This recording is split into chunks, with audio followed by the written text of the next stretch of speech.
ऐसा होता है कि बहुत बार कि हमें ध्यान में रखकर कि भाई हमारी मतलब एसोसिएशन की बोर्ड से लड़ाई चल रही है, यार इनको ये दे दो ताकि इनका थोड़ा सा बीसीसीआई का नाम खराब हो, ऐसा।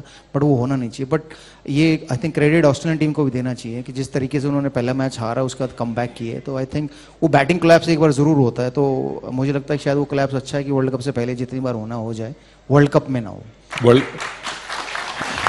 वर्ल्ड कप में कप्तान किसको देखना चाहेंगे आप? जब से मैं रिटायर हूँ कि बहुत सारे कप्तान आए हैं, बट एक भी कप्तान ऐसा नहीं जो हारा हो, और वर्ल्ड कप एक भी कप्तान ऐसा नहीं जिसने जिताया हो। तो फर्क नहीं पड़ता कि कौन कप्तान है, फर्क ये पड़ता है कि टीम कॉम्बिनेशन क्या खेलेगा। सही प्लेइंग 11 खेलती है तो फिर आपकी जीत निश्चित हो जाती है, क्योंकि कप्तान कोई भी हो उससे ज़्यादा फर्क नहीं पड़ता। कोहली थे तब भी हम लोग बायलैटरल जीत रहे थे, वर्ल्ड कप नहीं जीते, सेमीफाइनल हार गए। रोहित शर्मा बने हैं, उनके अंडर भी वर्ल्ड कप T20 खेले, वहाँ भी सेमीफाइनल हार गए। तो टीम कॉम्बिनेशन उस दिन बेटर होना चाहिए और टीम की उस दिन परफॉर्मेंस बेटर होनी चाहिए, तभी आप जीत सकते हो। तो मेरे ख्याल से रोहित शर्मा अभी तक अच्छी कप्तानी कर रहे हैं, शायद वही होने चाहिए। और उसके बाद फिर आप अगले वर्ल्ड कप की तैयारी कर सकते हो कि अगले वर्ल्ड कप में कौन कप्तान हो सकता है। विरूपा जी, पिच को लेकर मैं बात जरूर करना चाहूंगा, आप क्योंकि आप पूरे दुनिया में खेल रखे हो मुकाबला। हर बार ये होता है कि इंडिया में आके टर्निंग पिच, ऑस्ट्रेलिया कहती कि नहीं अच्छी पिच बननी चाहिए, तो क्या ये जायज है कि हम लगातार टर्निंग पिच को ही फोकस बनाएं, अपनी ताकत बनाएं? यार हम लोग ने कभी कंप्लेंट नहीं की ऑस्ट्रेलिया जाके कि हमें ग्रीन टॉप क्यों दे रहे हैं। हम लोग एडिलेड खेले, वहाँ एक बार ग्रीन टॉप मिला। हम लोग ब्रिस्बेन गए, वहाँ में ग्रीन टॉप मिला। पर्थ गए, हमें वहाँ ग्रीन टॉप मिला। सो हमारी तरफ से एक बार भी स्टेटमेंट नहीं आया यार फेयर विकेट होनी चाहिए जी, या फ्लैट विकेट होनी चाहिए या बैट्समैन के लिए विकेट होनी चाहिए। तो मुझे ये समझ में आता, जब वो टीमें यहाँ आती हैं तो वो क्यों कंप्लेंट करती हैं। सो एटलीस्ट आपको क्रिकेट खेलना है तो आप अपनी स्किल्स, आपकी बैटिंग की स्किल है तो आपको स्पिन और फास्ट दोनों खेलने आनी चाहिए। सो इंडियन टीम भी तो स्पिन और फास्ट दोनों खेलती है, वहाँ जाकर कंप्लेंट नहीं करती। इतने सालों के बाद किसी टीम ने ब्रिस्बेन में ऑस्ट्रेलिया को हराया, वो भारतीय टीम थी। अगर हम लोग कंप्लेंट करते तो हम लोग वो मैच नहीं जीत पाते, टेस्ट मैच। तो ये तो होम एडवांटेज है और होम एडवांटेज का फ़ायदा होना चाहिए।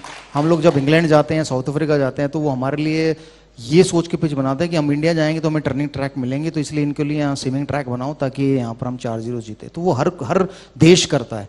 तो बट क्या है कि जब इंडिया में आके खेलते हैं ना, तब वो कंप्लेंट ज़्यादा होती हैं। आप इंग्लैंड, ऑस्ट्रेलिया, साउथ अफ्रीका खेले तो वहाँ कंप्लेंट नहीं होती। वहाँ कभी क्या हम उनकी कंप्लेंट ज़्यादा सुनते भी हैं? प्लेयर लोग नहीं सुनते, हाँ, बट मीडिया ज़रूर सुनता है।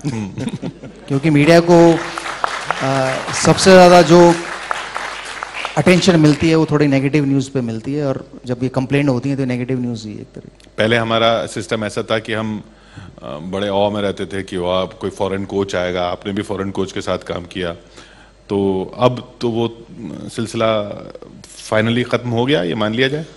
मैं बीसीसीआई में नहीं हूँ तो ये बता नहीं सकता फाइनली वो ख़त्म हो गया नहीं हो गया, लेकिन ये ज़रूर है कि मैं हमेशा मानता था कि हमारे देश में भी उतने ही अच्छे कोचेज़ या प्लेयर हैं जो इंडियन टीम को मैनेज कर सकते हैं, तो हमें फ़ॉरेन कोच की ज़रूरत नहीं है। बट जो मुझे, जब मैं खेल रहा था तो मैंने 2-3 बार पूछा ये सवाल अपने सीनियर से कि भाई जॉन राइट के बाद क्यों हम लोग दूसरा फ़ॉरेन कोच चाहते हैं।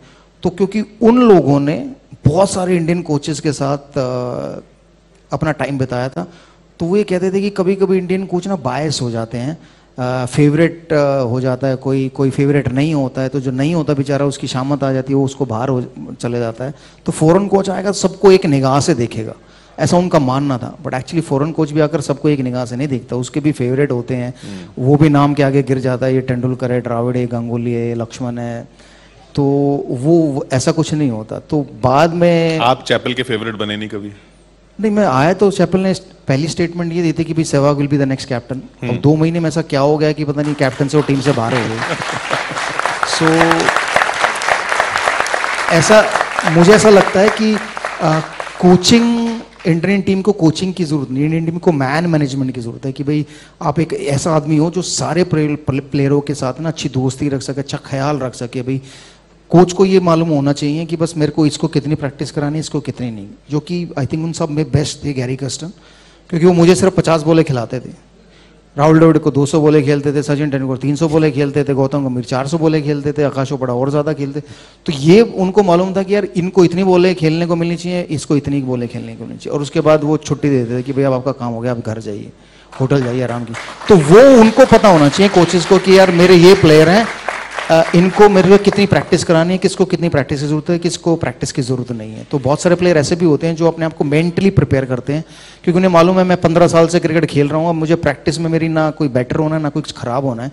तो अगर मैं मेंटली फिट रहूँगा, अच्छा सोचूंगा, तो शायद मैं बेहतर रिजल्ट प्रोड्यूस कर सकता हूँ। तो वो हमारे लिए वो काम बेटर है इंडियंस के लिए कि हम लोग अपने प्लेयरों को उससे मेंटली ख्याल रखें, क्योंकि प्रैक्टिस और फिजिकली तो ख्याल प्लेयर खुद रख सकता है, एक मेंटली होता है ना, उसको कंफर्ट जोन मिलना चाहिए ताकि वो बेहतर परफॉर्मेंस दे सके। मेंटल फिटनेस की आपने बात की, क्रिकेट से थोड़ा सा अलग लेना चाहूँगा कि जो स्ट्रेस की बात की जाती है आज की लाइफ में, तो एक क्रिकेटर से ज़्यादा स्ट्रेस किसने देखा जिसमें पूरा स्टेडियम आपके खिलाफ होता है कभी कभी और उसमें आपको जाके खेलना होता है। तो ये जो स्ट्रेस, जो दूसरा स्ट्रेस है, जीवन का स्ट्रेस जिससे लोग जूझते हैं, उनको आप क्या सलाह देंगे, आप कैसे हैंडल करते थे? यार मेरा तो फंडा ये था कि स्ट्रेस लेना नहीं, स्ट्रेस देना आना चाहिए। सो मैं तो कोशिश ये करता था कि बॉलर को स्ट्रेस दे दूं पहली बॉल पे ही, चौका छक्का मार दूं। सो मेरे फादर हमेशा मुझे एक बात कहते थे कि ज़िंदगी में जितना मिले उससे खुश रहना आना चाहिए। सो मैंने वो टाइम देखा है जब मेरे फादर मदर, हम दो भाई और दो बहनें थी, तो 6 बंदों के लिए 1000 रुपये मिलते थे महीने के। तो उस 1000 रुपये में गुजारा किया है। फिर वो 1000 धीरे धीरे कुछ सालों के बाद 5000 रुपये हो गए, फिर वो 5000 से वो 10,000 रुपये हो गए, फिर मैं इंडिया खेला तो वो लाख रुपये हो गए, फिर वो और बड़ा प्लेयर बना तो 10 लाख हो गया, आज करोड़ है। लेकिन मेरी ज़रूरतें उतनी हैं जितनी मेरे 1000 में थी। ऐसा नहीं है कि मेरे पास करोड़ों आ गए तो मेरी ज़रूरतें बदल गई, बट ये है कि मैं खुश हूँ। तो वो खुश रहना बहुत ज़रूरी है, वरना इच्छाओं की सीमा नहीं है। सो आज अगर मेरे पास एक 500 गज के प्लॉट पे घर है तो मैं चाहूँगा यार 5000 गज पे मिल जाए, या 50,000 गज पे मिल जाए, या अंबानी जैसा घर मिल जाए, या मेरा प्राइवेट जेट हो जाए। तो इच्छाओं की सीमा नहीं है, तो जितना अगर उसमें खुश है, उसमें आप खुश हो, तो फिर आपको स्ट्रेस नहीं होगा लाइफ में, मुझे ऐसा लगता है। विरूपा जी, आपके दौर में, आप सचिन पाजी, हम लोगों ने कवर किया, देखा है कि आपके कुछ टेक्निक में इशू होता था तो आप मैदान पे घंटों प्रैक्टिस करते थे। आजकल ये देख रहे हैं कि अगर किसी की बल्लेबाजी में टेक्निकल कोई इशू है तो वो ग्राउंड पे कम, जिम में ज्यादा दिख रहा है। टाइम की बात है, टाइम बदल गया है। तो हमारे टाइम में हम लोग ज़्यादा कोशिश करते थे जितना ज़्यादा ग्राउंड पर, जितना ज़्यादा अपनी प्रैक्टिस स्किल्स को इंप्रूव कर सके, चाहे वो फील्डिंग प्रैक्टिस हो, बॉलिंग हो या बैटिंग हो, तो उसको जितना इंप्रूव कर सके, क्योंकि एंड में मेरे वो काम ज़्यादा आनी है, जिम वाला काम कम आना। हाँ, जिम से एक फ़ायदा हो सकता है कि मैं 10 साल की बजाय 15 साल या 20 साल खेल सकता हूँ, वो ज़रूर है, वो होना चाहिए, लेकिन वो बॉडी टू बॉडी होना चाहिए कि अगर मेरी बॉडी अलाउ करती है मुझे इतनी एक्सरसाइज करना या ये जिम वेट लिफ्टिंग करना, तो मुझे वो करनी चाहिए। नहीं अलाउ करती, मुझे पता है मेरे को बैक प्रॉब्लम है या मेरे को नी प्रॉब्लम है, मैं सिर्फ उसको मैनेज कर सकता हूँ, तो उतनी ही एक्सरसाइजें करनी चाहिए। I think skill is more important than anything else. क्योंकि बीच में इंडियन टीम में एक ट्रेंड ये भी आया था कि अगर आप यो टेस्ट फेल हो गए हो तो आपको इंडियन टीम में खेलने का मौका नहीं मिलेगा। सो दिग्गज खिलाड़ी वो टीम का पार्ट ही नहीं होते, क्योंकि वो यो टेस्ट कभी नहीं पास कर पाते। तो वो समय स्किल्स पे ज़्यादा इंपॉर्टेंट था, और आज भी स्किल ही है। आपको मैच कौन जिताएगा? जो अच्छा खेलेगा वो जिताएगा, जो अच्छा भागेगा वो जिताएगा। सो भागने वाला अगर चाहिए तो फिर वो मैराथन में दौड़ा लो उसे, क्रिकेट खिलाने की क्या ज़रूरत है? तो मुझे ऐसा लगता है। गालियों से बात शुरू हुई जो आपके उसकी, लेकिन उसके बाद तो ये भी कहानियां हैं कि आप फिर उनको गाने सुनाते थे प्लेयर्स को फील्ड में। हाँ, मतलब गालियां तो एक हद तक ही दे सकते हैं ना। सो मैंने 309 रन बनाए, 254 बनाए, 201 रन बनाए, तो अब पहले 10 मिनट पहले 100 रन तक गालियां दे सकते हो। उसके बाद तो फिर भाईचारा बन ही जाता है कि यार अब कितनी गालियां दोगे। मुझे याद है एक यासिर हमीद करके एक खिलाड़ी था, जब हम लोग पाकिस्तान गए 2004 में, तो वो जब मैंने 300 रन बनाया तो वो हमें लिफ्ट में मिला, तो मुझे वो बोला कि यार मैं इस मैच में तो आउट हो गया, तुमसे अगले दोनों मैचों में तुमसे आउट ही नहीं होने वाला, तुम देख लो ना मुझे कैसे आउट करोगे। तो मैंने कहा अच्छा। तो मैं उसको अच्छा तू डॉन ब्रैडमैन है, तो मैं उसको पूरे टूर पे ना डॉन ब्रैडमैन कहता रहा, डॉन ब्रैडमैन क्या हाल है, डॉन ब्रैडमैन। उसके उसने ना कोई रन नहीं बनाया अगले 2 टेस्ट मैचेस में। तो वो जब आउट होता था मैं उसको कहता था डॉन ब्रैडमैन तू तो आउट हो गया। तो उसने बाद में हाथ जोड़ ले कि भाई यार तू मुझे डॉन ब्रैडमैन कहना बंद कर, मेरी बहुत बेइज्जती हो गई अब तू मुझे डॉन ब्रैडमैन। तो कभी कभी ऐसा होता है गाली ना देके कुछ ऐसी बातें भी कह दो जो चुभती तो है ना, तो फिर उनको ठीक करने के लिए गाने भी गाने होता है। मतलब अगर जख्म दिया है तो मल्लम भी तो मैं ही लगाऊंगा।